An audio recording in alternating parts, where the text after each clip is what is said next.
Today I'm taking you behind the scenes of how I planned and shot 3 videos for a local drummer.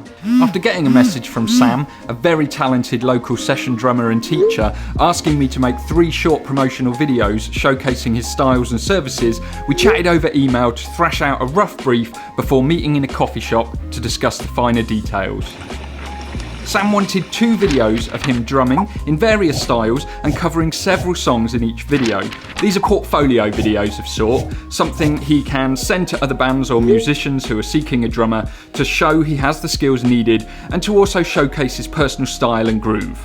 He also wanted a 3rd video to promote his session recording service, highlighting his studio environment and selling his services as not only a session drummer, but also his ability to produce high quality drum recordings for people's projects. Production quality was important to Sam because he wanted his show reels to stand out in a space where self-shot phone and GoPro videos are common, but these videos also needed to be function over form, meaning he also didn't want to be too showy or overproduced. We set a date and allowed ourselves a day in Sam's studio to shoot all 3 videos as well as record the audio live. Sam managed the audio side of things. He is a professional when it comes to recording drums after all, so it just made good sense. For gear and setup, I knew I wanted to multicam to give me different angles to edit with, so I opted for the Sony a7S III with the Sigma 24-70 as a main wide angle locked off on a tripod, and my Sony a7 III mounted overhead on a C-stand using the Tamron 17-28mm. I connected the a7 III to my camera using Sony's Imaging Edge app, which allowed me to control the camera's settings and monitor the angle from behind the other camera. Originally, I'd planned to use a small time-lapse motor to allow the overhead camera to be slowly rotating, giving some motion to the shots, but on the day, the motor wasn't up to the job. Yeah, that wasn't great. But luckily, nothing was damaged. For audio, I only needed scratch audio to help me sync footage in post, so for the overhead camera, I just used the built-in mic to keep the weight down, and on the a7S III, I used the Rode Video Micro. With limited space in the studio, I went for a minimal lighting setup, just a main key light provided by the Welight Ninja 400 COB LED, set to 5600 Kelvin's daylight temperature and diffused through the LOFAS 70cm parabolic softbox. I got the light as high as I could in the space and pointed it down at 45-degree angles to Sam. There were also 2 small RGB lights in the space set to blue, which luckily didn't cause any flicker, so I left them on to provide some very subtle backlighting. This setup allowed us to capture the studio quality audio and 2 video angles all from one take. However, I wanted more flexibility in the edit, but wouldn't be able to add another camera for close-up shots without being in and therefore ruining the wide and overhead shots. I'm just thinking the best way to do this is going to be, So we need to do all 6 with these 2 angles, and then I need to take this camera, rig it onto the gimbal, and we'll do all 6. And it's these 2 angles running simultaneously? Yes. So it'd be the same audio? For that one and this one. Luckily, the drumming being recorded was well rehearsed and Sam was playing to a click track to ensure consistency.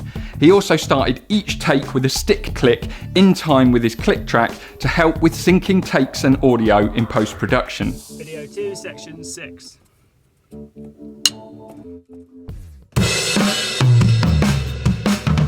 Once we'd recorded all the tracks and captured audio, a wide and an overhead shot for each track, I put my Sony a7S III onto a gimbal, the Featech AK4500, and got Sam to repeat each track, but this time I got nice and close with the gimbal and used the Tamron 17-28mm to get close-ups and moving shots of each track. Sam had to be careful on each track to play exactly the same thing each time so these takes would still match with the previously recorded audio.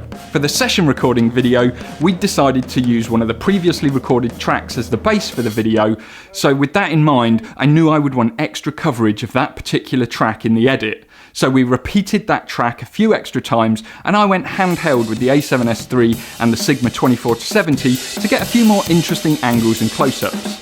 Finally, I captured some staged shots of Sam preparing and setting up microphones to further communicate the message of the session recording video, and that's a wrap on the shooting side of things. When it came to editing, I created a brand new Final Cut Pro library and imported all of my footage directly from the SD cards into the library. Sam took all of the audio files home and mastered them and added the background tracks, and importantly, he left his stick click at the beginning of each track. Video 2, section 6. So that I'd be able to sync things up in post. I took some time to organise and label all of the footage. It's a boring job, but always saves time in the long run. This also allowed me to find and label the best takes of each track. I used Final Cut Pro's built-in multicam editing feature to sync all the takes and audio into a single clip for each track. I was hoping that Final Cut would be able to automatically sync all the angles, even the ones shot separately, but in this case it didn't work. I think it was because the master audio now had a backing track, so it was just too different from the scratch audio for Final Cut Pro to make sense of it. This meant that I had to line up most of the tracks manually. First, I selected the overhead and wide shots and created a multicam clip. This worked because the audio was identical on these tracks. Then I was able to open the multicam clip and create additional angles for the master audio, the gimbal shots, and any handheld shots, always using the stick click at the beginning to visually line up the audio waves and ensure the clips matched the audio. I repeated the process for each song, 12 in total, and then created a new project and dropped each track into the timeline.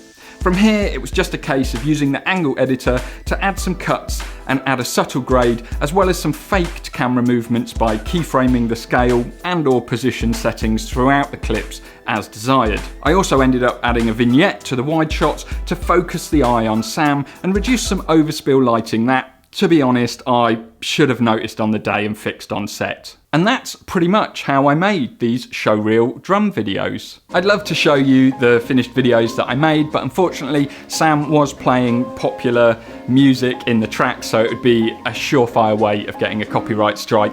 So if you are interested in seeing the finished videos, I have put links in the description down below to versions where I can use the actual soundtrack. Also down there you'll find links to all of the gear that I mentioned and used to create these videos. I hope you found this video useful and informative, and other than that, I'll see you next time.